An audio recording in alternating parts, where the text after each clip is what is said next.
Welcome back. Please have a seat and let's reconcentrate, refocus.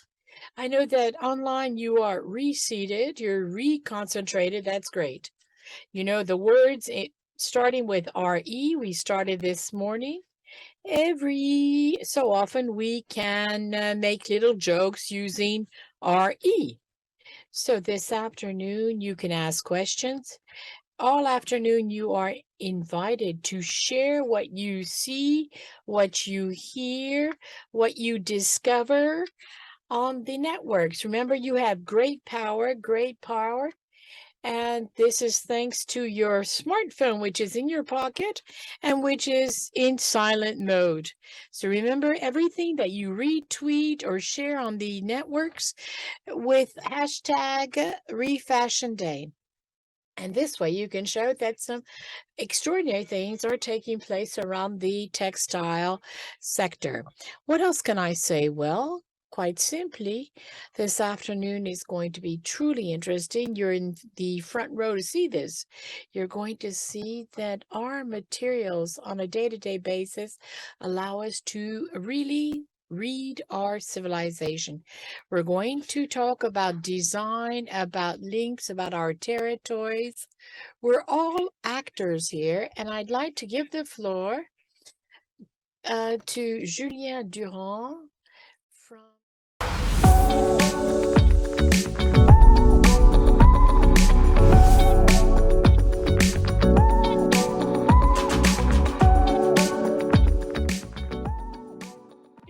Good afternoon. So I'm Julien Durand, one of the co-founders of the Picture brand. I'm also co-founder of Ideas for Economic and Environmental Development. And I'm a stakeholder in the En Mode Climat Association, which works as a lobby. Now, a few words about Picture to give you an idea of who we are. Here's our logo. We are a brand which is certified since 2008, the time of our creation. We say that we contribute to fighting climate change. To create an eco-responsible brand in 2008 was innovative because the economic model did not exist around. So we have created the eco-design economic model. Eco-design is what we're going to talk about today. I'd like to start off by defining what eco-design is. In 2008, the first thing we said was to eco-design was to produce a product using recycled organic materials in an eco-responsible way. So we would be a committed and ecological brand. A bit like the food chain, we wanted to have what was best in health, and by eating healthy, our health would improve. So by doing this, little by little, we came to realize that to design a product with ecological, organic materials was just 10% of the task to be carried out, whereas the major suppliers in textiles say, we're ecological. We are working on our CSR. This they simply communicate on the fact they use 100% organic cotton or 100% recycled bottles. Well, today you need to know that a product has an impact not just on the people who consume the product. There's an impact on water, on CO2. And so the CO2 impact allowed us to better map and define how to eco-design. When you decompose the product, we come to see that the raw material only represents 10% of the carbon footprint. Today, with an organic cotton, you've only solved 10% of the problem. Behind that, we see that, in fact, 50% of the problem is linked to the dye, to the dyeing operation. How is that important from the carbon footprint? Well, these are the two greatest energy consumers in the transformation process. So we said we have to talk of energy from the macroeconomic point of view because the energy mix of a country is going to have a direct impact on the creation of raw materials. Let me explain. You need thousands of kilowatt hours to operate the machines. Where is the electricity coming from? Is it green energy? Is it energy coming from burning fuel or coal? Well, we've come to realize in France, for example, electricity is for a majority, in fact, from uh, nuclear energy. So here we are going to produce water. If we produce in Germany, the energy mix is essentially based on gas and coal. The product is going to have an impact 10 times greater than the same product in France.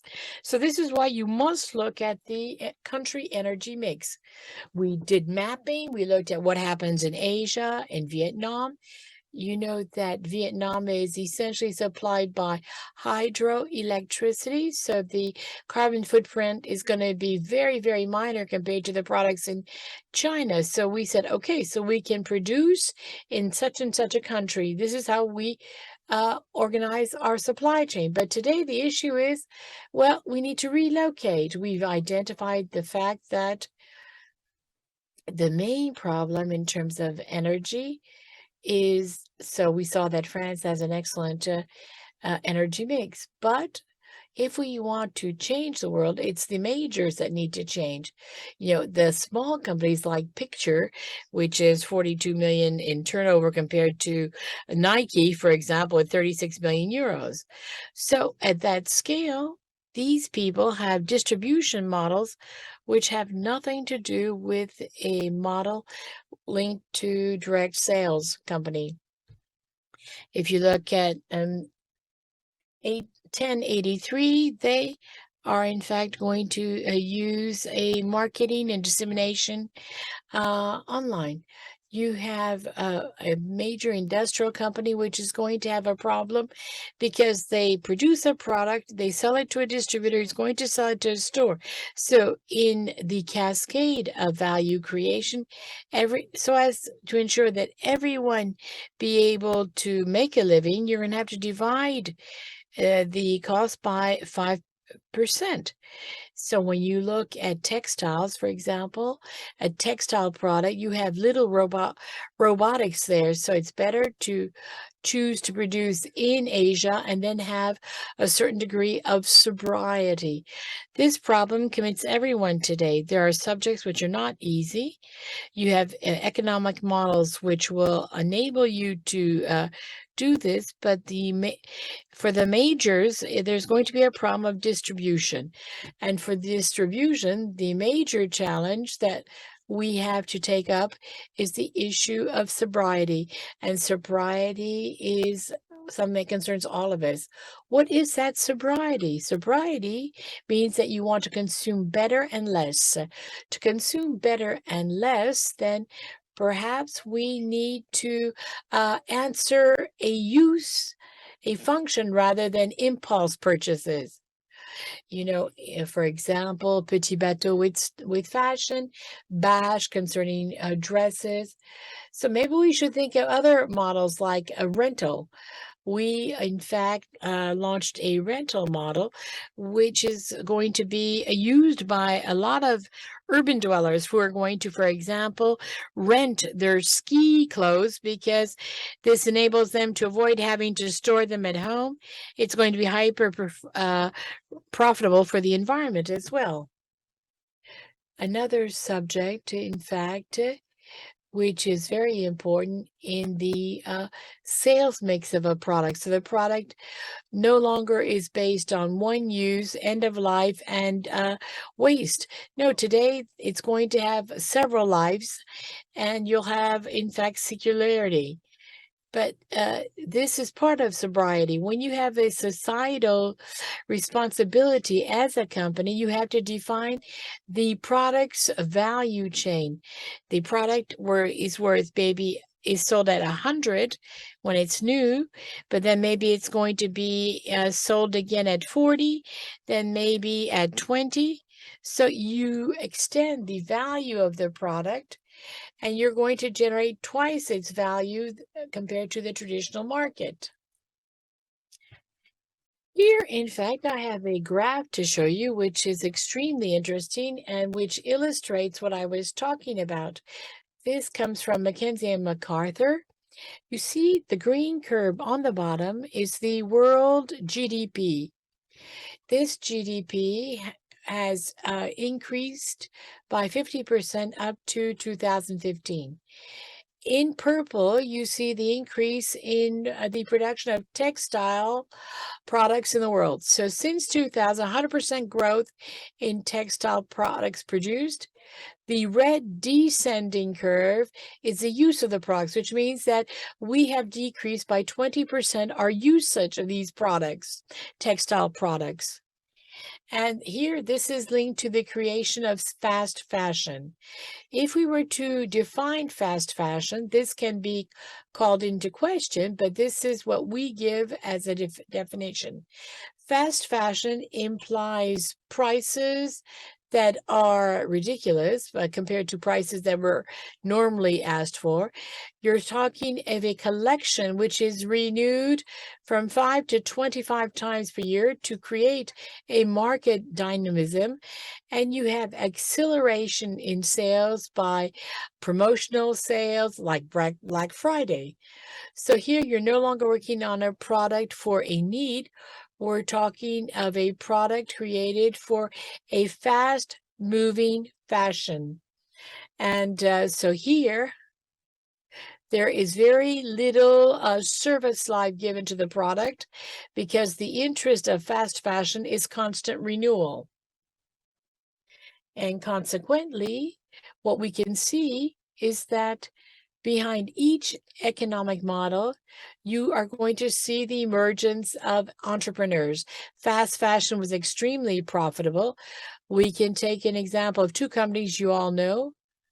Shine, an Asian company, 10 years, 10 billion turnover. Patagonia, 40 years, 1 billion in turnover. Patagonia is a company which is ultra committed, organic growth for 40 years, has always looked at the product for its usage, and its advertising is always consume less. If you don't need the vest, don't buy it.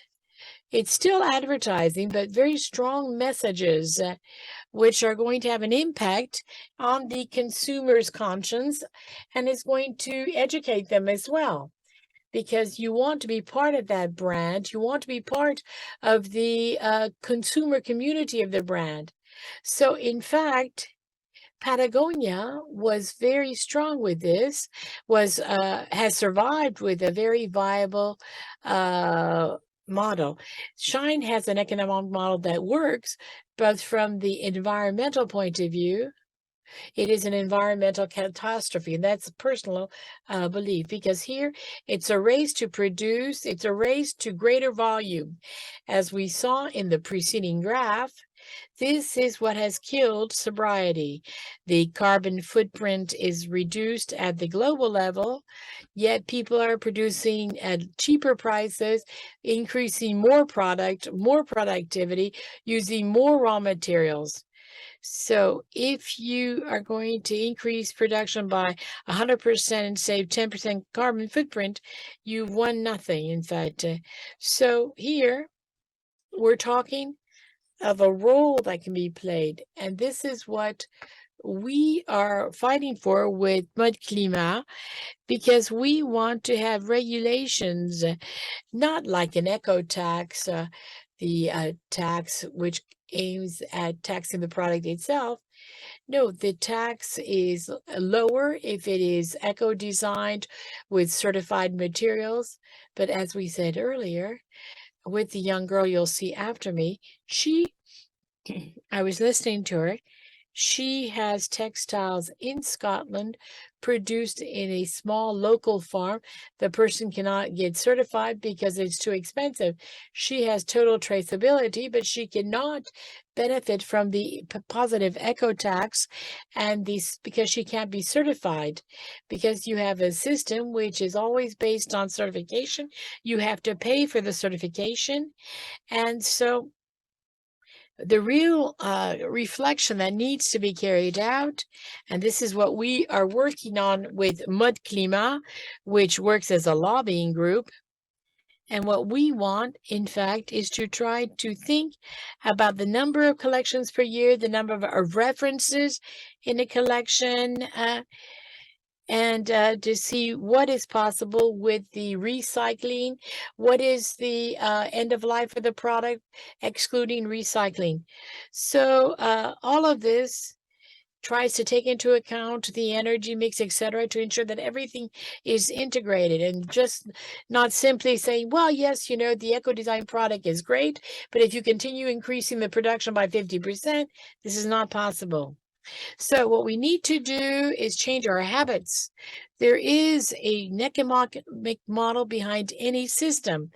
And so here there is a project which is interesting. I think you had some interesting subjects this morning. So this is something that has inspired us because we can create the same value, have the same employees, maybe with different resources and maybe with a different consumption model. And so with Mode Climat, this is how we are accelerating things. Let us remember that there are things that are highly positive because, yes, we showed you all the statistics. These are trends we have to improve on. But in the industry, we have more and more circularity, certification, packaging, more environmental friendly packaging, energy issues. So there are big, big issues when we talk about energy efficiency, and here I'm talking about the outdoor world. We have cooperations with Salomon and others. So here we cooperate, even though we are competitors, and we work on energy efficiency issues at the level of our producers. For example, we co-finance with the different brands. We work on improving the energy efficiency of the production plant, which is in Taiwan, for example, to help them go through the energy transitions. And this is an association between different brands. Now, all practices are not all, great, but some are. We have Decathlon, for example. They introduced a pilot shop saying at Decathlon, we will no longer sell products but a use. And for 50 euros per month, you can take for 400 euros products that you bring back maybe at the end of the month. So large companies are also working on that. So we're at the beginning of something, but we have to accelerate because in the area of leisure clothing and outdoor clothing, it's really important to take care of the environment. In the area of fashion, environment might not be the #1 priority, but I hope that the outdoor clothing industry will be able to have a certain impact on the rest of the fashion world in a way. So this is it. Thank you very much. Thank you, Julien. Thank you very much. Now, Julien, what is your word starting with RE? Rebound, because I think that today, whatever the fall, we will rebound, but we all need to fall a bit to rebound, I think. Thank you very much, Julien. Following Julien Durand, well, let me say that you can find all these exchanges online. I'm sure you already want to share what you just heard. So you can revisit all the content online in a few days. Something else you can share on October 12 in the morning. There's a webinar on, in fact, the CSR, in fact, the solid recovered fuel, SRF. So October 12 in the morning. Now, there's an info that will be given on the Refashion platform. Now, this chapter now is going to tell us, in fact, how to look at things differently, how or what opportunities that are. The world is changing, adaptation is key.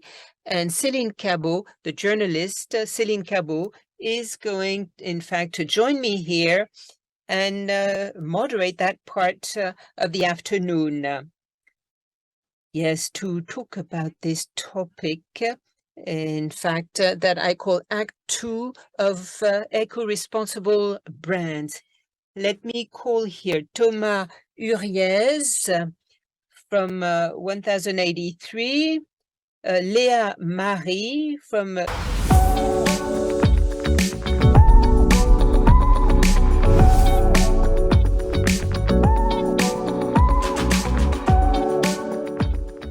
Before we start our discussion, Eloi, in fact, has a little game for you. Yes, I would like to play this game with you on stage, you in the audience, you online. A question: what is the average price of a cloth in France in 2021? The average price. So who thinks that the average price is 12.5 euros for a new piece of clothing? So we have, let's say, 20% of the room who thinks it's 12.5. 25 euros, the average price of a new piece of clothing? 40%. I'm pretty good at stats. Okay, so 35% might think it's 31 euros. Who says 21 euros? Yes, a few hands, I see. Okay. Yes, so the average price of a new piece of clothing. So what would you say, 12.5 or? I'd say 1083. I'm afraid it could be 12.50 euros. I'd say 25. Okay, I have the answer, but I don't think I would have guessed. Online, 49% think it's 25 euros, 37.12.5. It is 12.5 euros, the average price of the 3 billion clothing items put on the market in 2021. Céline, I turn to you now. Thank you very much, Eloi. So this topic now is in the form of a question, and that is to say, well, we have players who have done it right from the start. So could we talk about those? Because eco-responsibility is at the heart of everything they do. And they also produce in France, which make things even more difficult, maybe. So this is a question for many people. What do good pupils do, they do it right, but how do they do it right? So we'll start asking the question to Thomas Uriez, who has created 1083 in 2013. So he has put in place an eco-responsible jean sector. And there's one question, that's quantities, volumes. when we produce an eco-responsible product and have done that for 10 years, what do we think about these volumes?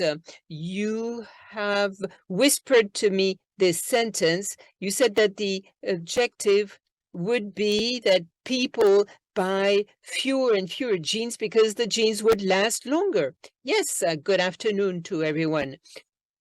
Now, it might sound a bit counterintuitive here, but if it is the fashion brands who are in the best position to have us overconsume, it means that other fashion brands can help us change the way we consume, and that the right place to change things is to have a clothing brand. So, in fact, what we wanted to do when we created 1083, we wanted to do everything ourselves. In fact, our idea is to do as best we can, and over time we progress. And since altogether we buy 88 million jeans in France, you know, it's a lot. It's much more than what we actually need. So if we want to propose an alternative to mass consumption, we have to propose something different, because at one point people will need trousers. And if we want to take them to this type of production I'm talking about, we have to take them along a nicer path. Otherwise, we'll only draw to us those who are convinced. So compared to the traditional brands who try to sell a maximum number of items to a maximum number of people, we try to sell to a maximum number of people, in fact, the fewest number of jeans. We're not trying to do any sales or promotions or Black Fridays. We're moving away from that. We try to produce products that have the highest possible quality. We try to sell to people for the long term. You know, we're not trying to do a one-shot sale. We're trying to really appeal to people so that we enter a sustainable relation, and so we can free ourselves from this overconsumption. So we have to give more pleasure than the pleasure of consuming. So we need to have a real story between the consumer and the brands. This is why we invite them to visit our workshops, our production shops, and we have to help each other. You talked about a product range that is becoming richer and richer. Yes, now we also propose belts, t-shirts, sweaters that have come to enrich our product range, but we in fact propose more products, in fact, to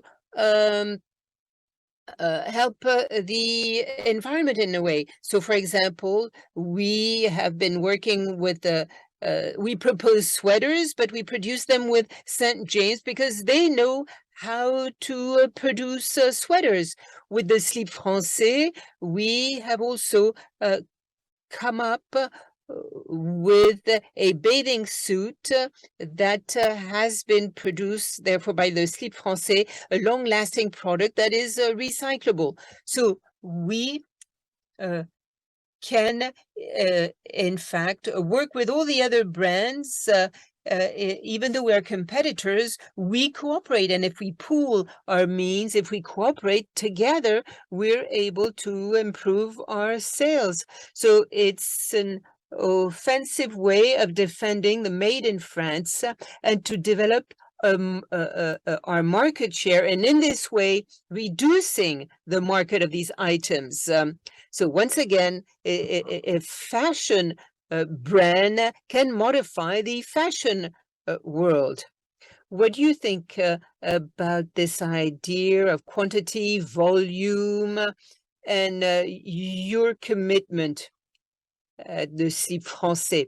Well, you know, at the beginning, in fact, our success led us to produce more.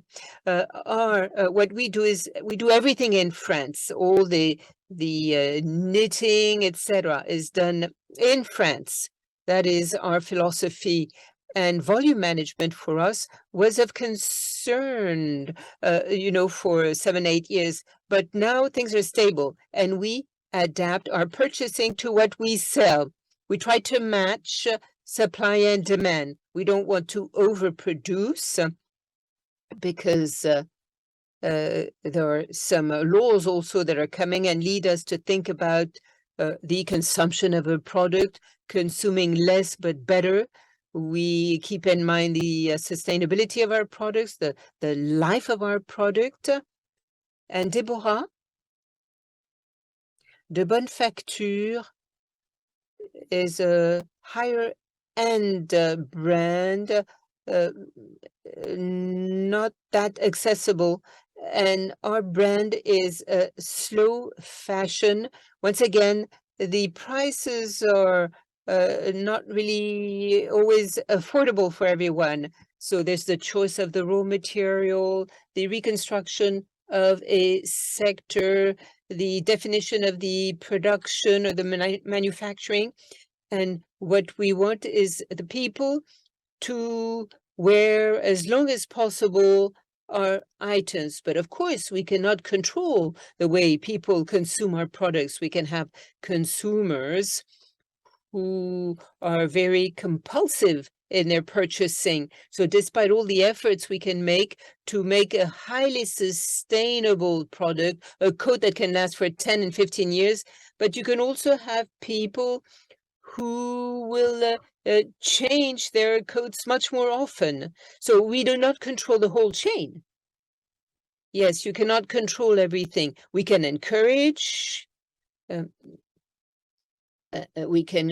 people to respect the product, thanks maybe to a price. But once again, we cannot control the behavior of the consumer. We have a chapter called Patine in our on our website, where we show, for example, different products in fact that have aged. It can be a pair of Clarks that have been made in fact in England at the time. This highlights these products that last, and so this is a sort of storytelling around top quality products that you can keep for a long, long time. This encourages people to change their relation with clothing items. When we talk about the eco-responsible brands, there's the point on innovation. So I could start with Leah, even though you all have, I'm sure, a lot of things to say about innovation.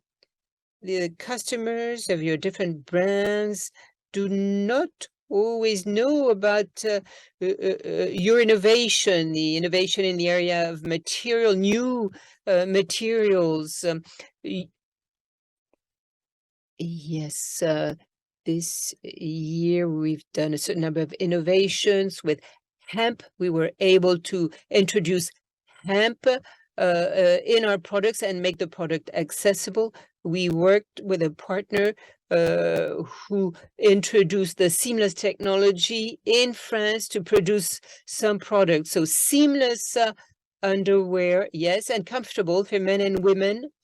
And when we start on the project at the beginning in France, we say, oh, it's not going to work. And, when I started talking about hemp, people said, no, it won't be possible. But in fact, then when you start working with the right partners, or in some cases, you accept to do with what we have, and it works.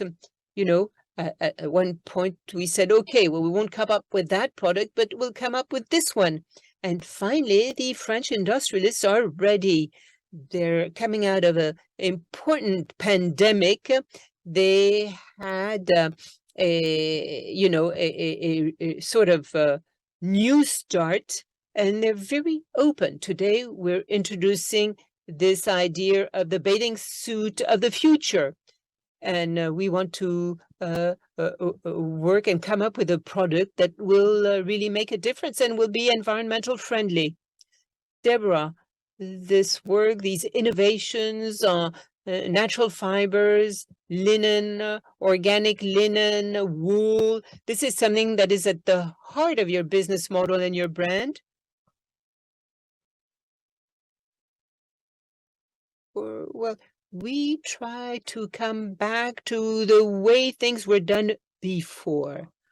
We talked about the non-dyed wool in Scotland. We're talking about Shetland wool coming from lambs in the Shetlands. For example, at the very beginning, there were clothes that were made for the different sheep raisers. They each had their tartan, and the tartan colors were inspired by nature, and they used, in fact, natural dyes to produce that.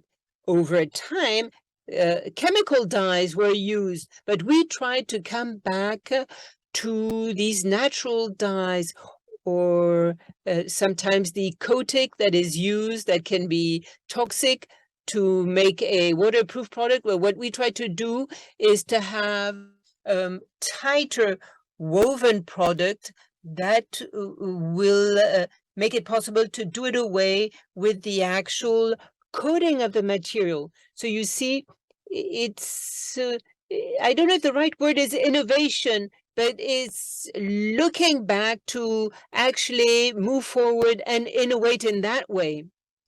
There's another question.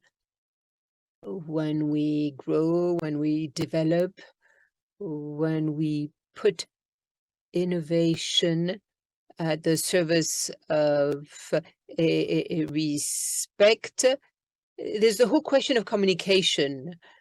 Do we choose traditional advertising, or do we focus on the actual content? And then we know it's the word of mouth that can help us then develop. This is something you mentioned before, showing the work that is done in the manufacturing plants can sometimes help you federate a community. Yes, I think it's very important, especially if we adopt an innovative approach that is not really tangible, to explain to people that we can produce cotton in France thanks to the recycling of old jeans. If we, in fact, explain to French people that maybe we can use a nail-producing plant to produce our buttons for the jeans, all that is interesting for the consumer. And the only way to create that bond with the consumer is to talk about this, explain this. And now there's also the media, the podcasts, the factory visits. We're very much in favor of developing a local bond. We're in the Drôme region. We also have taken over a factory that was in a terrible financial condition a few years ago. So what we want to do is share our story with our consumers. And the best way to do that is develop visits of different workshops. You know that we produce our jeans in 8 or 9 workshops in France, in Bobigny, Mont-Soleil-Mines, Daromont, Marseille, other places. So you can be sure that this company, 1083, has a workshop close to you, and we invite people to come and visit us. We devote 3% of our sales figure to advertising. This is a very small amount. Normally, bigger brands would do 15%. So, in fact, we save on 1 million, in fact, in advertising. And those savings, instead of, trying to make sure we're present on Instagram or Facebook, no, we try to, in fact, encourage our community to speak for us. So we save 1 million euros, and we use that money to invest in our production plants. They are as modern as possible. We have to accept also that it is more expensive to produce in France. But if we want our know-how to be appealing to people, we have to find also the right people who love what they do. And we know that in our production plants, the people, in fact, like to do what they're doing. And this is why we're happy to have our work places visited by our community, for example, to show them this side of the story. So actually, you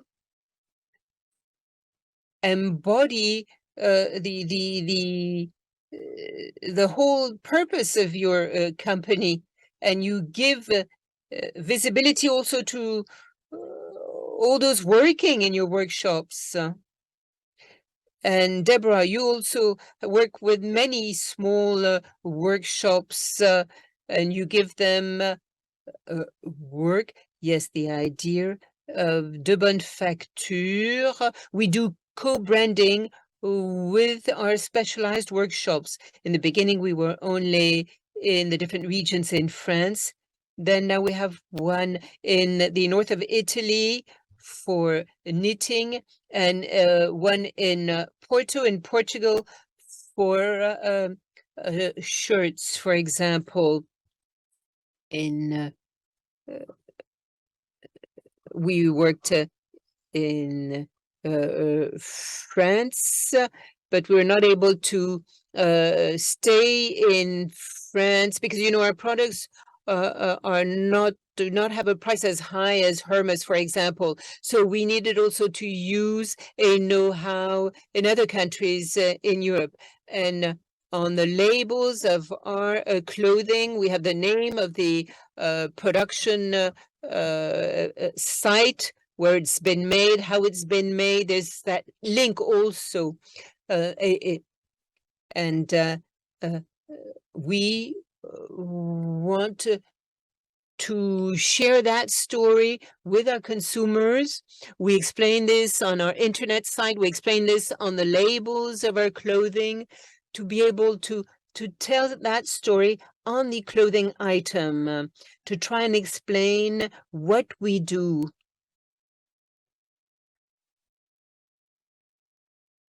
And, you know, customers are led to think that two items are equivalent or the same, but we need to explain the difference sometimes between similar items. Leah, well, yes, we've communicated a lot. Now, most of you know our CEO. He's the champion of communication. Now, Le Slip Français would not be what it is without that communication. But today, it doesn't work always like that.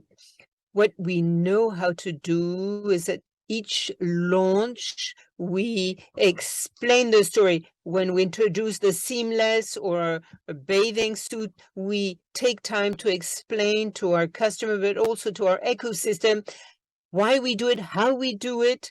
We educate people. And when we put in place our slipper, in fact, manufacturing plant, we ask consumers to take part in this adventure. We had 600 candidates for that. So yes, it's important to explain to people what we are doing so that people, in fact, feel like turning to the Made in France. Now, time is flying. Last point, the question of certification. The Bonne Facture has just been certified B Corp. And Deborah, you wanted to insist on the time it takes and the work it requires to get this type of certification. And that's very interesting. It gives us a real idea of the use of that certification and the work it represents. So you have 30 seconds to tell us a bit about this. Yes, yes, indeed. It's a bit like in organic agriculture, where in the natural sector, you're going to have farmers, wine growers who work in a very pure way on very small holdings. And to try to get a label, it's going to imply a lot of work, a certification process, which is going to be costly as well. So someone who does things very well in a very pure manner are not going to be able to afford the label. And so they're not going to be able to be certified like larger companies, which have financial support and lots of money, enabling them to obtain the certification. For example, Naturalia is Monoprix. Yes, if we think in the food sector, the equivalent, yes, for us, it's a bit the same. We've never been able to obtain the BioCup certification without being accompanied by a consulting firm which accompanied them. We were very much advanced on a number of points, but we would never have been able to obtain the time, the human resources and budget to achieve their certification. So it was thanks to the accompaniment that we were able to obtain the certification. It's just to give you an idea. You need to know that a label is not necessarily a guarantee. It's something that was given at a given moment in time to certify something. Here, there are certain points that can be improved on, if you like. You shouldn't think that a brand is perfect because it's certified. We are BCUP at Le Slip, and I would like to thank those who helped us obtain this BCOR, in fact. That will be the end of this session. Eloi is going to join us for the question and answer period. He was very discreet. A question. So continue to ask your questions on the site as you have since this morning. Is there a message that you would like to obtain here? So, and if so, what? Well, at the moment, a major subject and topic for us is energy. And, and also the question of water, because you know that in the cost of our raw materials, this is a very important cost. It's an important item in terms of expenses. We have to find solutions for the industrialists, the cost of energy. Yes, indeed. Energy costs are exploding.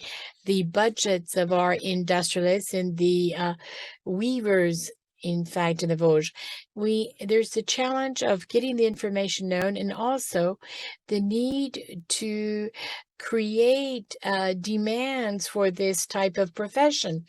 Otherwise, if we don't have people who are interested, who become students, there's the training challenge, make our work attractive, and this through financial support, but also through cultural support. Isn't there any expectation with regards to the certification? Because today only 190 companies are certified by BICO. I would like to speak, in fact, of the, tax credits, which were guaranteed for the companies. We were encouraged to try to obtain that tax credit, to try to have a stylist, modelers, etc. For a small company like ours, which doesn't have a lot of financing, our equilibrium, our balance was based on this. There were a number of controls with regards to the based on a research-based tax credit. There were tax credits that we obtained for which we gave the justifications, And in fact, there were a lot of dunning letters and regarding the justification. So you have a number of companies, even creative brands, which seem to be very stable, and they say that if they were to be, in fact, penalized with regards to the use of these tax credits, they too could collapse. Thank you for that question. In fact, I think you all have very practical messages to share. Last question by Virgil on the site. So when will we have the service life of a product next to the price? When will we have this? Well, let me say that there are a lot of clothing that you throw out which can still be used. There's the material durability service life of which can be very long. That is to say, for how long my clothing will be stylish and will I want to wear it. In the jean, what's interesting is that people loved used jeans and some people buy old jeans. So the immaterial value of use can be very long. So we need to get out of the seasonal consumerist approach to fashion, to look at things that do not go out of style. And, this leads us to carry out a durability test to ensure that our product lasts longer. Yes, I would like to thank you, all three of you, because you were able to meet, exchange.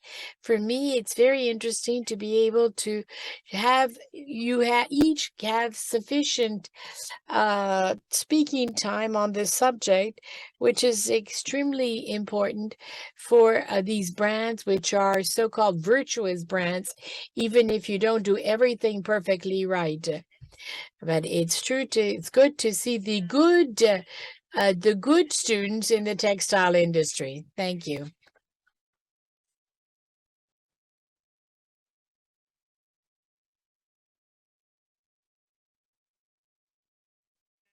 So we're now going to go on to the next dialogue. It's going to be, in fact, a very informal discussion here. The second this conference on eco-design is going to look at territorial aspects and the idea that as far as all of these subjects that we have been discussing since the beginning of the day has not necessarily led to a lot to be done. So on the basis of this theme, since COVID, there have been a lot of conflictual discussions. Speaking of territories, regions, mutual assistance, I'd like to invite Emmanuel Kapersky, Karine Renouillet-Tiberghien, and Anne-Céline Humeau to come on the stage. Thank you.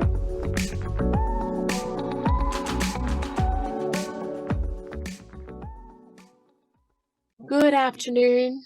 Welcome. So good afternoon. Thank you for being with us this afternoon.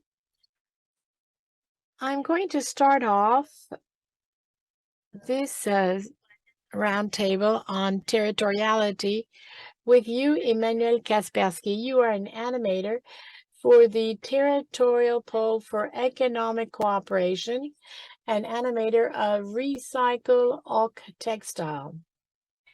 Now, the question I wanted to ask with regards to Occitania, a southern region in France, I would like to know what has enabled the sharing and mutual assistance between the different players.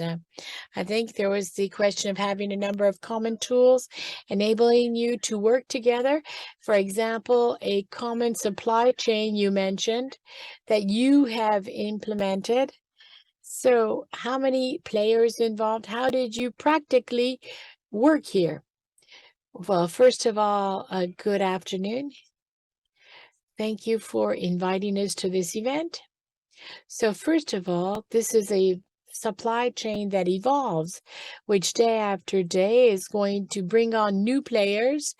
And I must say that is the whole function of territorial cooperation. You have the pole and the cluster, which are both the same thing. It is a cluster that was certified, labelized, in fact. We have 40 or so companies which have as their first vocation to connect the players among themselves. So we have created this within the framework of a program called Recycl'Occ. So very good. So indeed, this Recycl'Occ, which aims that the first thing we need to do is enhance the valorization of textiles of the professionals in the territory. So we've connected the territories to valorize these textiles. First of all, there's a sorting done upstream. Then there's a first step in the preparation of the textiles. And then there's the reuse of these, Here we can identify textile needs that can be made using this material. What cannot be used is dealt with by two other approaches. First, recycling, and secondly, eco-design. Because with all of these different players, you have a number of technological people.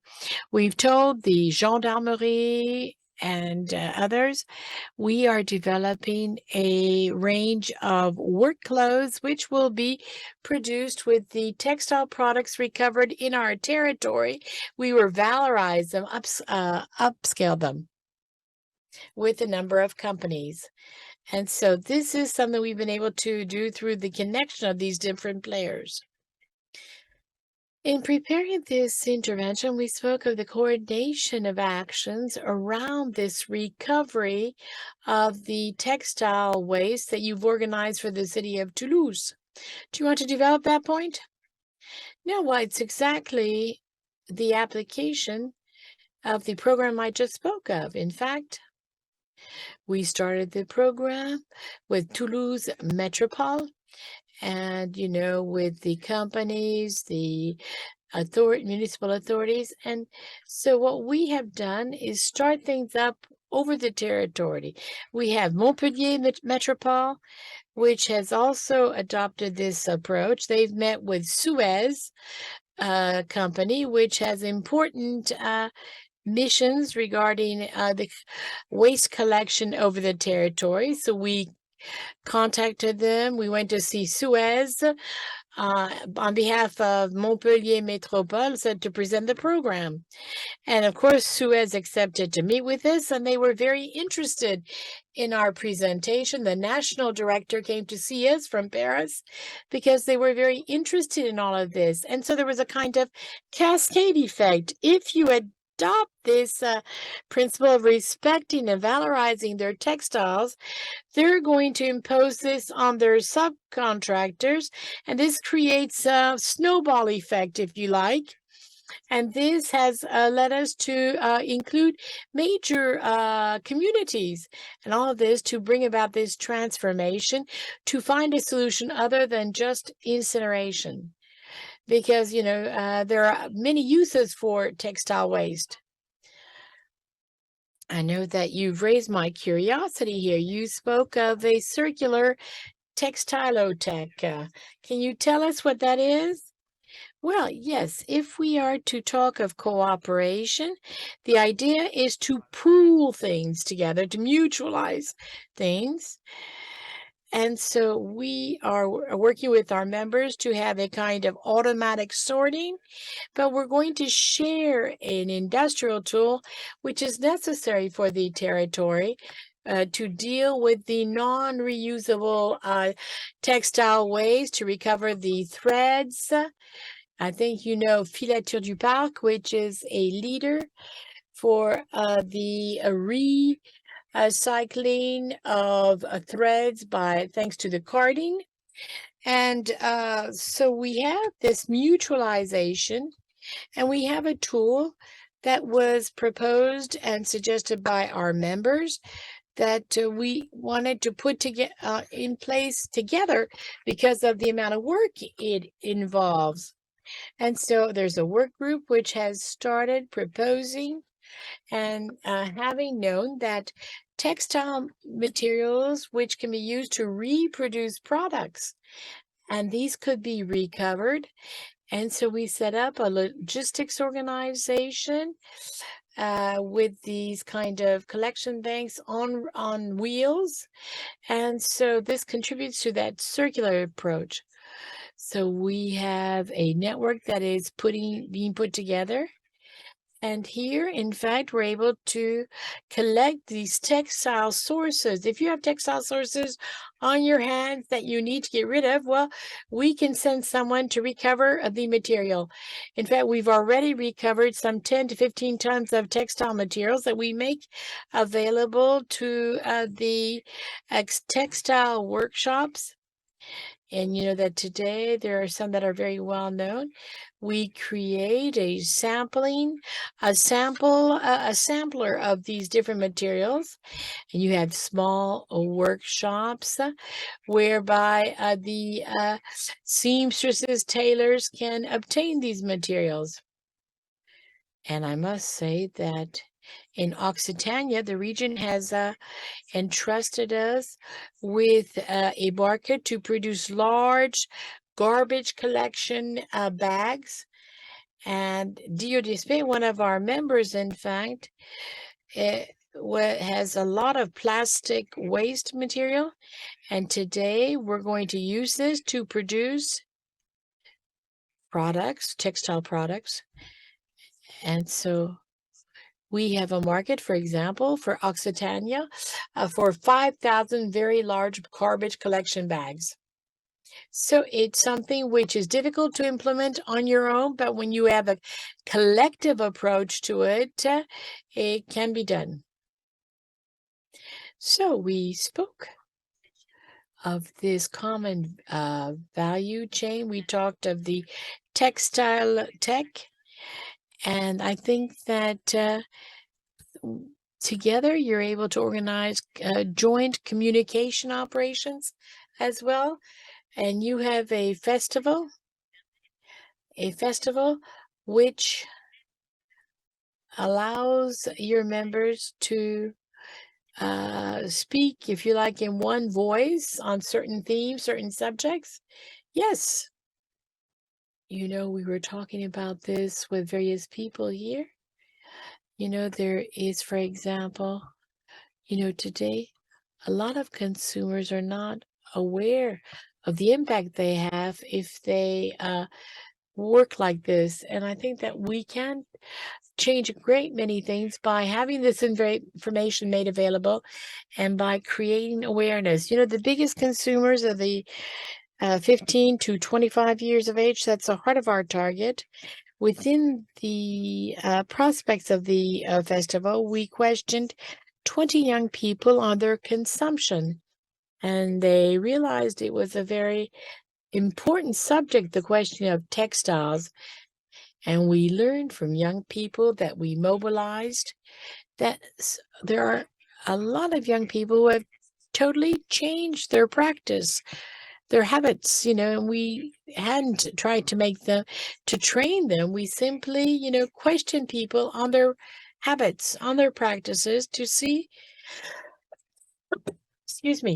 to have them understand how they contribute to the effort and to the problem. You know, that, for example, we're going to organize a 3-day festival of new fashion, where we want to bring in brands which have become aware of their impact.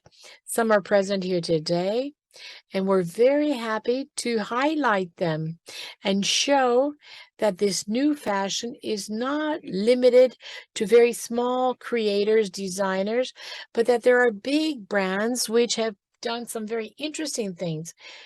This morning we spoke of petit bateau, which is renting clothes, for example. So these experiences have to be shared for 3 days. There will be fashion shows, animation, conferences, and all of these people are going to be invited, whereby at the end of their visitor journey to leave us their contact details so that they can be ambassadors for this new fashion. We will give them a communication kit which will be updated regularly so that they can transmit this information as well. I myself was a consumer like all other consumers, but I have changed my approach. Before, I was a reckless driver. I followed a trainee, a driving course, and today I'm a very cautious, safe driver. And so I think that we can all become aware of this, take note of what we can do to change things. If you're interested in the event, we hope to reach 5 to 10,000 people. We're going to be in a very emblematic venue with major partners. We're going to organize 3 big parties at night to bring the young people so that they'll find this fun as well. Thank you. Well, we understand the words educational, transmission, sharing. These words are extremely important when talking of this subject. And you are the president of Humeau Beauprès and Humeau. You are a footwear manufacturer in the Maine-et-Loire region of France. This company is a family-owned company, and you have explained that you have worked with other players on the subject of the harmlessness of the subjects which are being used. Yes, I'm the 5th generation of the family to produce footwear, and we are the last producer of boots, shoes, and clogs. We've always been very much committed with regards to the recycling of our production waste, etc. And at one point in time, when you're an SME, you cannot do things on your own. You cannot mobilize an internal team on one project. And so for this first project that we organized 10 years ago, which was Inoshku, and we were in fact a work group on a subject of harmlessness, the safeness of a product, and we had a charter to ensure the safeness of our products for consumers, from the safeness from the chemical point of view. So we drafted that charter, and today we have the CERF validation. We worked with the footwear organization. It was very interesting because some of our competitors participated in the product as well, which allows us to realize that we have the same problems. And so we are trying to advance. When you work on your own, it's more difficult, of course. But here, the fact that we work on a collective basis, we can advance more easily. Who is the we when you speak of we? Who are the other players? What partners? It's a group of industrialists who had consumers who had questions on the products. Then there's also the question of the distributor technical specs, in which we were saying, well, we don't have the chemical competence to understand what you're saying. So how can we become experts to understand the real safety of our products? So this collective group working on the safety of the products, well, today we are a certain number of companies. We want to enlarge the group in the future. So, in fact, we want to have a national project. You have worked on recycling with the ADEME, the French Environmental Agency. Do you want to talk about that? Well, we have all kinds of projects that we work on in a transversal basis. This year, we worked on the carbon footprint. We work on energy issues as well. And so we all try to work together. And we have this project called Circular Boots, where for 5 years now, we are recycling our production. You know that the issue here are linked to problems of phthalates. You know that when we can recover the products, we know we can recycle them and integrate them, you know. So we tried to determine how we could recover our product at the end of its service life. So we recruited someone working on part of the time at school, part of the time in the company. They've in fact finished their schooling, and so now we want to have them permanently in the company working on these social issues. So, you know, now we're part of Refashion.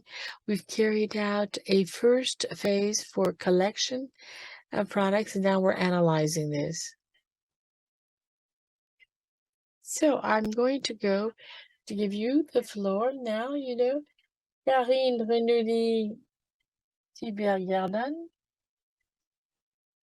Now you, in your activity, which is not just babies' clothing, layette, knitting, you're also working in your region in the Aquitaine. You're establishing links at the regional level and at the national level with the idea that by working with players on a regional level through employment, you are able to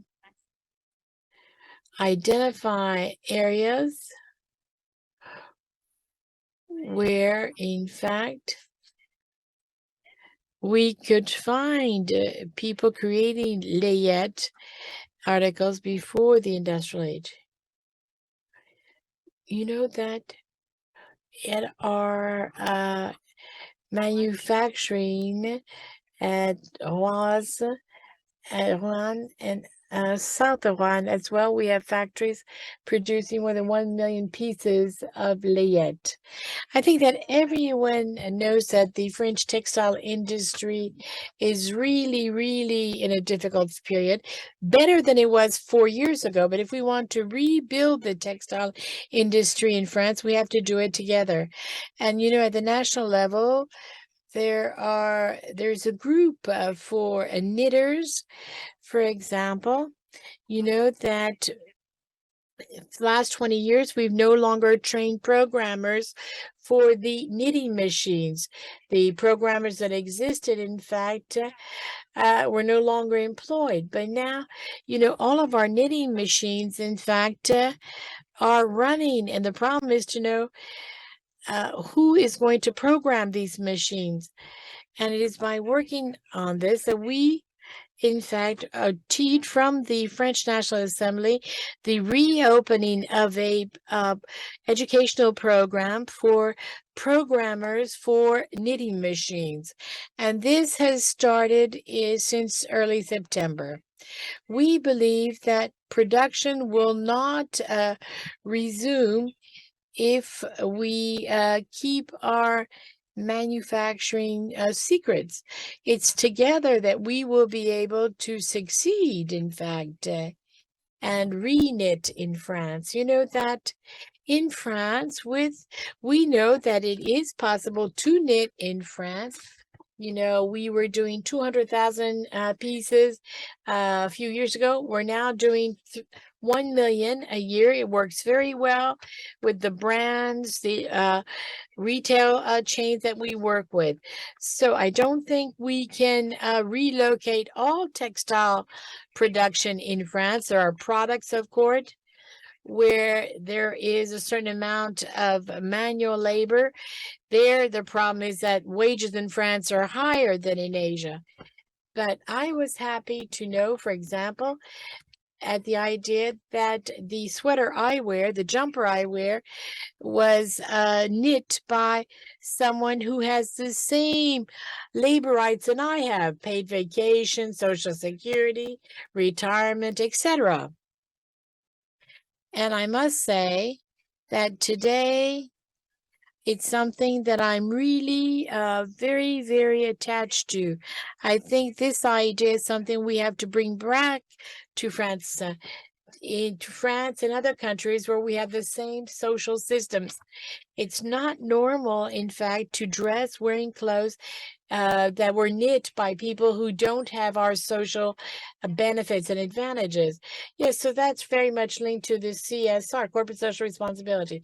There's obviously a difference in price, but we know why there is a price difference. And I think that today we realize that our end customers, you have an event at Monoprix with a sailor sweater. In France, it's going to cost a certain number of euros. If it's made in France, well, it'll be 59 euros because it was made in France, and it'll be much cheaper if it was made elsewhere. But when you buy one that was 59 euros, it's something that's going to last. It's a product that's going to last, produced by workers who have a social system which is balanced. This is why there's a need for pedagogy to educate people to this. Yes.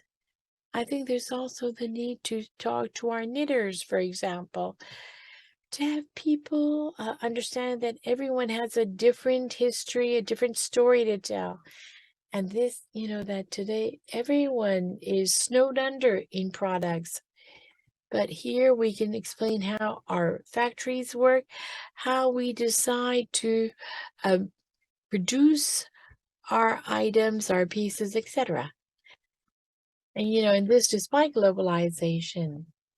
It's not the brands, in fact, that make most of the brands in the 50s, 60s, 70s produced. Today, if they have enough volume, they can reopen workshops. And so we're here to help you, in fact.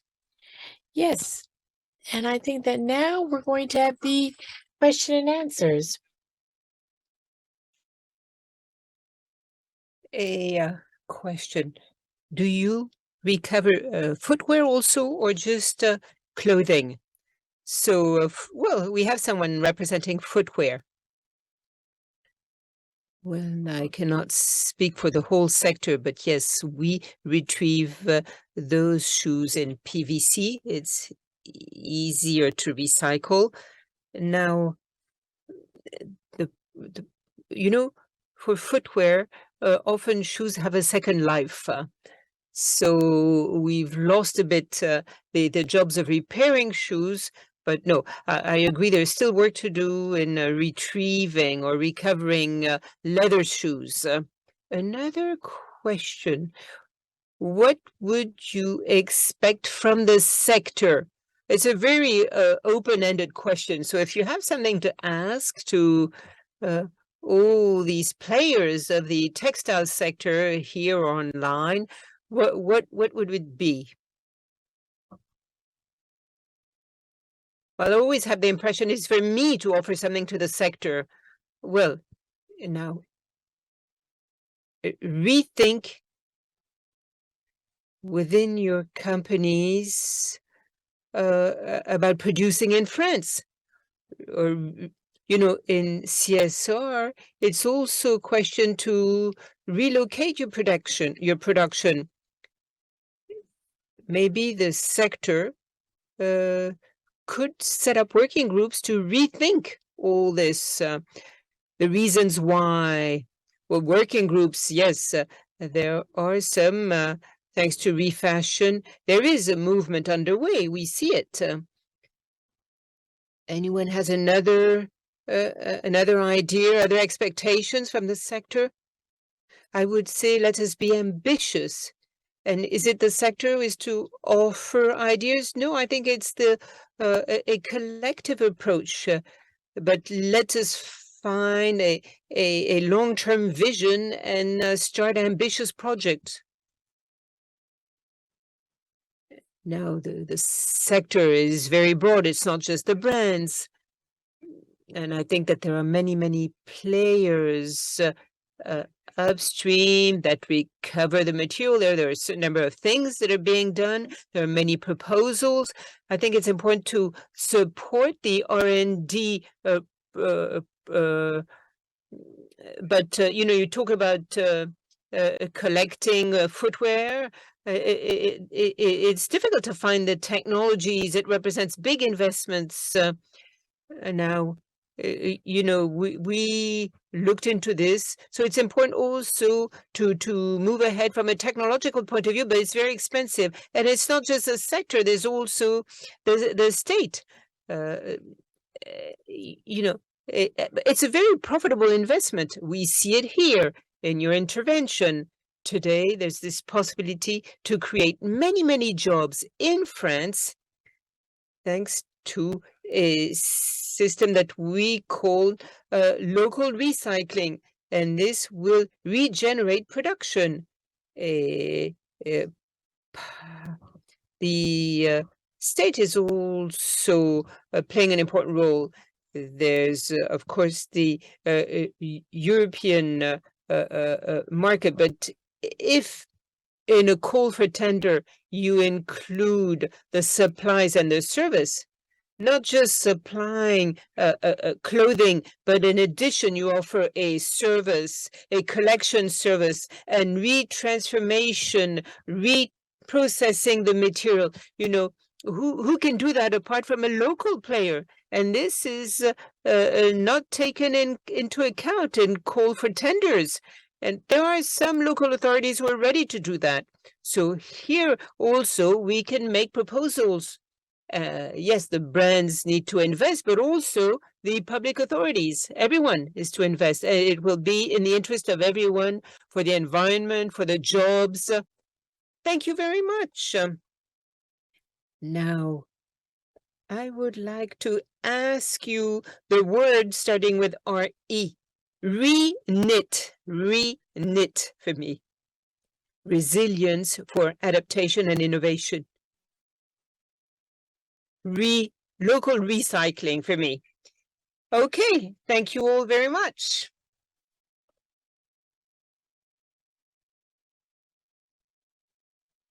Now we move to another session or chapter. We're going to talk about greenwashing. In the world of fashion, there is we talk sometimes of the fashion faux pas, and greenwashing is the thing you should not do.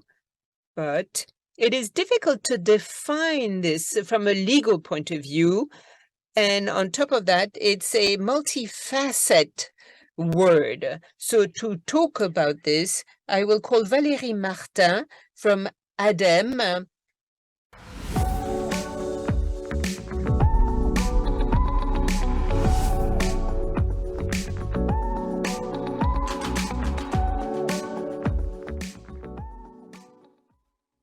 Céline. So I'm staying here because I feel good here, but also to play a game. So let us play this game. So, the question, we're going to talk about greenwashing, everything you need to do. So can we legally assert that a company is carbon neutral? Can we legally assert that a company is carbon neutral? So is the answer yes? Is it no? Well, there seems to be a consensus. And now for the online answers, it's probably the same answer. Valérie, you have the answer?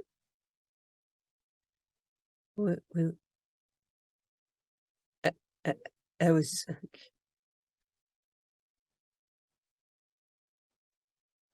Legally, Well, today, with the climate and resilience law, according to that law, we cannot say that a company, a product, a service is carbon neutral, except if we give a certain number of precisions, if we demonstrate that. But ADEME recommends not to use this carbon neutral claim in your communication, because it can be misleading for the public, because people have an idea and people will believe that the product, the service, or the company, whatever the organization, with the small actions it puts in place, contributes to something, and that this is enough to take up the challenge that is ahead of us. And since there is the word legally, we have to refer to the law I mentioned. Contribute to is right, but legally assert, legally no. Because yes, the different organizations contribute to, but carbon neutral today, if we look at the Paris Agreement, it cannot apply to the local authorities, to the companies, to the products, to the services. It is not possible. So we see it's a very dense topic. Valérie, you have something like 20 minutes. You see that the web answers are the same that those here in the public.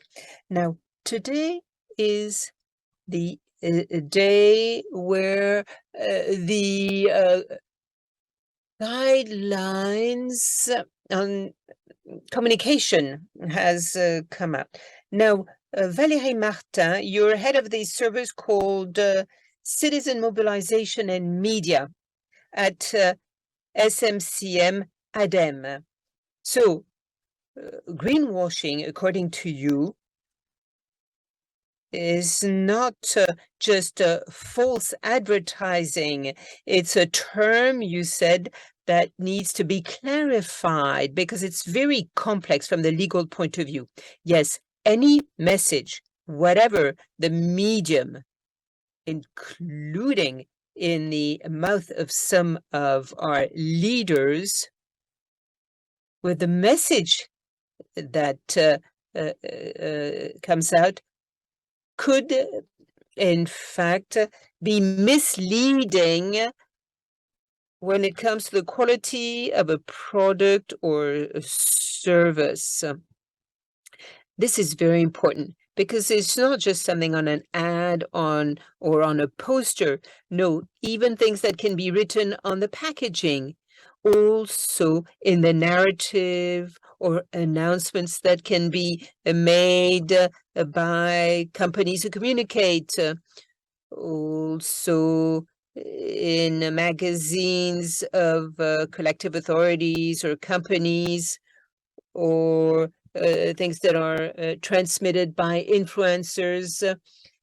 There's a whole range of media that can do greenwashing. But there are a certain number of tangible elements that will help us detect points of vigilance that can help us detect this greenwashing. Legal people do that. Some journalists do that, not always. So what are these points we have to keep an eye on? First of all, there are a certain number of tangible elements. First of all, the valuing behaviors that go against ecological or environmental transition. We've seen a brand of scooters. You had the advertising for the scooter, and then next to that, you had the illustration of a can of sardines, And this is, in fact, was criticizing, for example, a public transport that was much more environmental friendly than the actual scooter. There's also exaggerated promises. Here I have the example of a deodorant. And there was a visual, and it was written, "Free the planet from CO2 emissions." And next to that, there was a cloud of smoke that represented pollution. So even if the deodorant is perfect and eco-design, there was an exaggeration of the impact. Also, a lack of demonstration. You state that your product is environmental friendly, and you start looking at the information or the website of the product, or you try and check that, you don't find anything there, no proof supporting this sort of message. So there are many, many forms, as you see. So this is greenwashing. Or when you have some company managers who assert their commitment, their actions, while in fact, it's just a very small part of all the actions they undertake.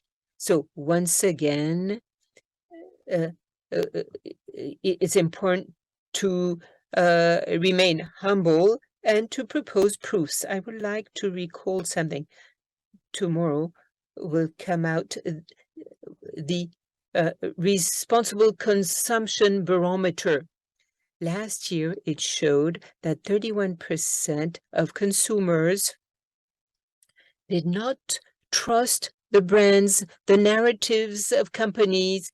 31%, it's a high figure, it's something of concern. It means that today there is mistrust. And if we want to rebuild the trust with the citizens, with the consumers, we need to make sure that on these topics of ecological transition, we can say things that is credible, and we should not, try and use nice words like my garment or my clothing is carbon neutral. So points of vigilance. There's also another aspect. That's the legal aspect, the legal texts that are there, and that reinforce the arsenal to protect ourselves against greenwashing. There is the report of ADEME, in the area of greenwashing. What do we see today? We've been talking about greenwashing quite a lot since 2020. Until today, we talked about these topics, but it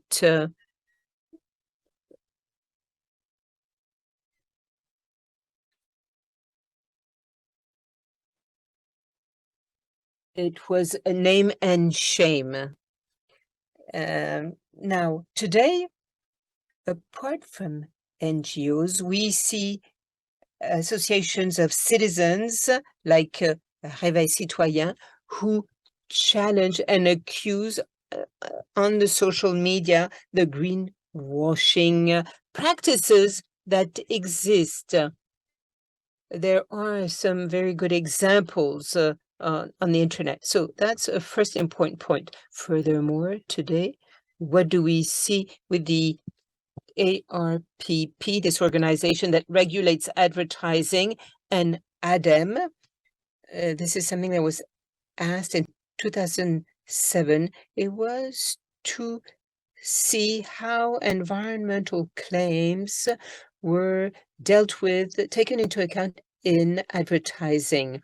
And there was a recommendation that was made by the authority of regulation, and therefore we measure this and we look around. And today we see that at least 11% of the claims can pose a problem. What we see is that this is increasing even more today when it comes to the actual image of the person. It means that in the area of sustainable development, there is a lack of knowledge. We can say that probably it's a lack of knowledge and not cynicism. But today we have to correct all this because, today there is a number of tools. You also have the opinions given by ARPP. So we have the means to do less greenwashing. And greenwashing is not just on traditional advertising, TV ads, the print, digital, but where do we find it? We find it in magazines, we also see it on videos that you would find on YouTube. Why? Well, because people have the impression they do not have to respect the rules because they do these videos. And there's also the influencers. The influencers are given information and maybe they don't understand what we give them. But here also there's a real problem. So there is this aspect. Once again, points of vigilance. And I would recommend you ask your marketing people or communication people to be careful, but also your advertising agency. You should, in fact, recommend they keep an eye on what is said concerning sustainable development. But this is one aspect. Today, we have the climate and resilience law dating back from August 2021, and there's a certain number of provisions concerning advertising. And here again, I draw your attention on this because it means that we go from a situation where, in fact, one person could actually report on an advertising that went against the recommendation of sustainable development. But things are changing today because it's becoming sort of legally binding. Greenwashing, Article 10, well, it is recognized as a misleading practice. So here it is important to understand this. It means that this is becoming judicial. We see a certain number of complaints already. We have ZOS France against Adidas and New Balance. We see the one of Greenpeace, and this concerns these allegations or claims of carbon neutral. So there's a risk for your reputation. There's a financial risk because within the climate and resilience law, there's a number of financial sanctions if you do not respect the principles. And now things are becoming judicial. So all this is going to strengthen. So it's not just an NGO here or there. It's going to become something more structured. And I would like to say that not only at the French level, but there's also the European level, because on March 30th, 2022, there's something that was adopted to modify two directives. One of them is on the rights of consumers. And here again, this draft directive was unanimously adopted by the European Social and Economic Committee. And that project is going to evolve, go on, and will probably be adopted mid-2023, implemented in mid-2025. But this means that it strengthens even more, and it strengthens the legal aspect of greenwashing, and the rights of the consumers are really a priority now at the European level. So things are moving, changing quite a lot. And we should not believe it's just, a movement that is there and will disappear. No, it is becoming structural. And we also see that there are things that are moving on the company side, on the side of local authorities, at the level of agencies. So this is also positive. So there's this aspect, the fact that things are becoming now legal, but there's also the support given by the responsible communication guidebook that came out this morning, where you cover these issues. So maybe you can say a few words. Yes, responsible communication guidelines. It's the second edition. It was revealed this morning, so you can look at the information on the ADEME site, and that guidebook is there to help the communication sector, advertising sector, marketing sector, and also the people responsible for CSR to help them in the area of a more responsible communication. Now, with the deep transformation that is to take place at the level of companies and local authorities, it is important also to strengthen CSR and communication. And that guidebook is also for teachers and students. In that guidebook, you have a part that deals with the stakes and challenges and our linear economic model that was boosted by advertising and marketing, and how to move towards the circular model. We have added a lot of information connected to the society of doubt. That today there's this loss of trust, mistrust vis-a-vis companies, but there are other players, the state, the media, that are the object of mistrust also. There's also the fact that today we have a huge amount of fake news, and we also have this problem of infobesity. The second part is more connected to advertising and marketing, and here it's a question of explaining what set of references exists, but we also have best practices, and it's important for you also to have an exchange on this, because these moments here are, can be of a real inspiration.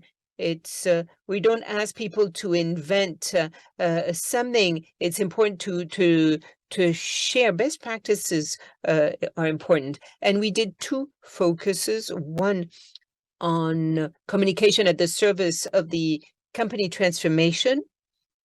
We're not just talking about painting in green a company, but a real change in the business model. And I see that we've heard about this in the former discussions. And there's public communication at the service of the regional resilience, because the regions that are at the heart of the ecological transition challenges and at the heart of all the catastrophes and crisis.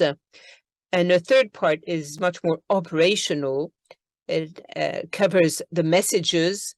And just a word here, the question of a message to fight against greenwashing, but also a message in connection with the new storytelling. How can we have a storytelling that will, in fact, lead the consumer maybe to consume less, to be more frugal.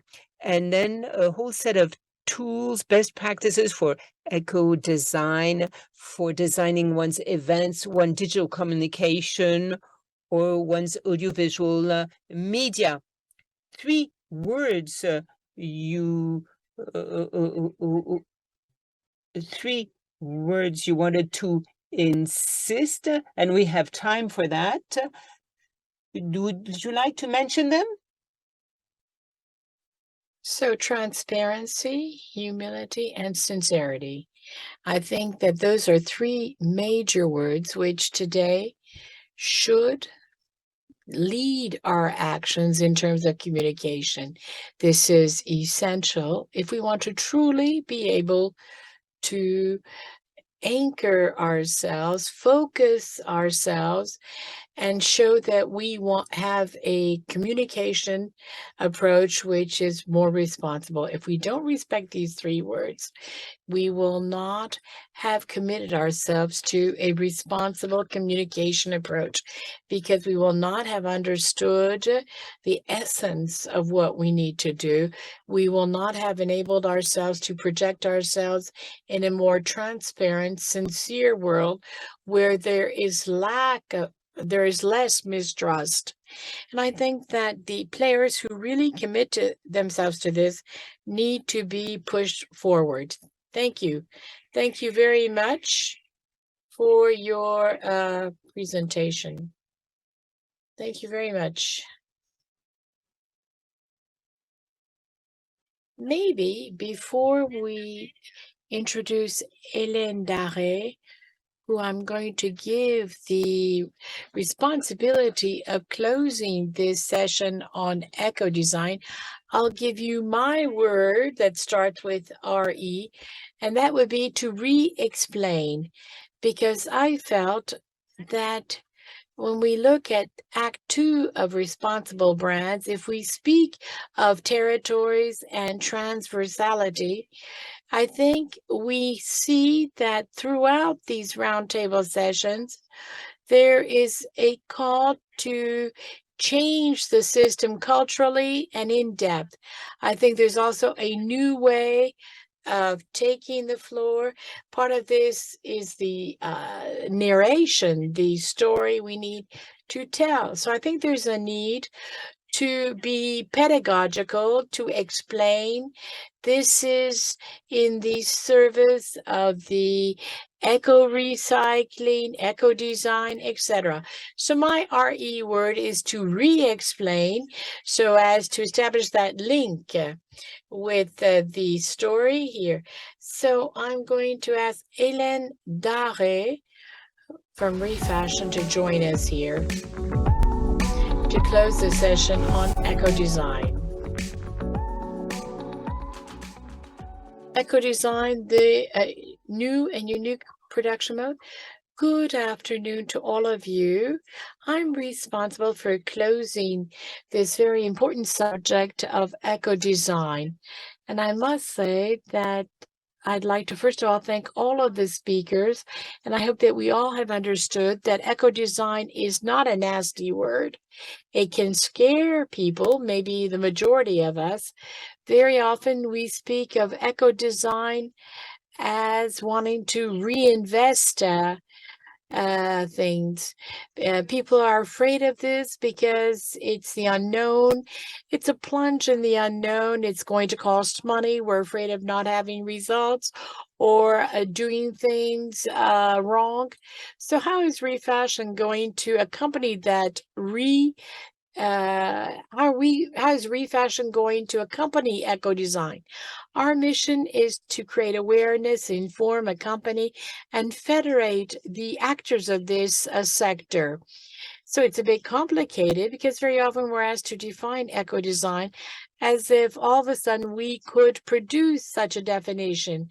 What are the technical words that we can share here? I think that it's a question of bearing in mind the 4 R's of the 4 campaign that has just concluded. Look at the things we can draw from this.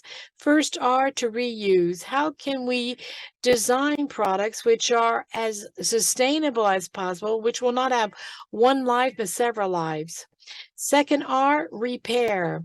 How can we design products that are repairable, easily repairable at a lesser cost so as to once again multiply the number of lives of the product?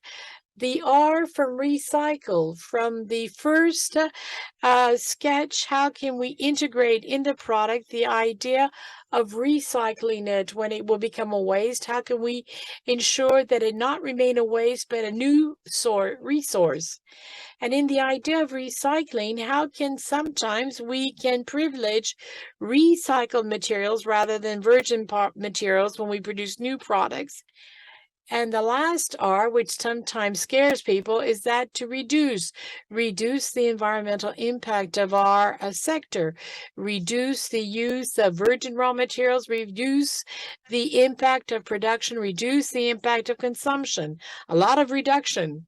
And so the question that people ask is, well, how do I federate my teams around this idea? It's hard for me to embark my colleagues with such constraints. So maybe it's by changing our way of envisaging eco-design, by making this a common project in which each and everyone can participate in a positive way. It's a vision to which each can bring his or her brick. And it means we need to rethink in a positive way, to give people the desire to understand the environmental impact of our products, to have the desire to want to change, to innovate, to build design in a different way, to envisage production in a different way, to have the desire to each and every one in the team be part of the project, and to give each and one the desire to feel his or her actions are useful and necessary. In conclusion, I'm going to paraphrase what was said by others.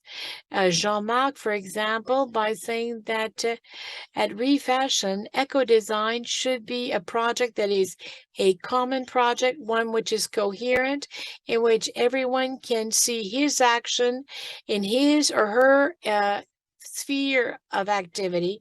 It's only in this way that we will be able to rethink, rebuild a sector which will be 100% circular. And this is how we could achieve that eco-design. Thank you. Thank you, Helen. Thank you, Helen. Since I have you on stage, what is your RE word? I thought I already gave you quite a few in my presentation.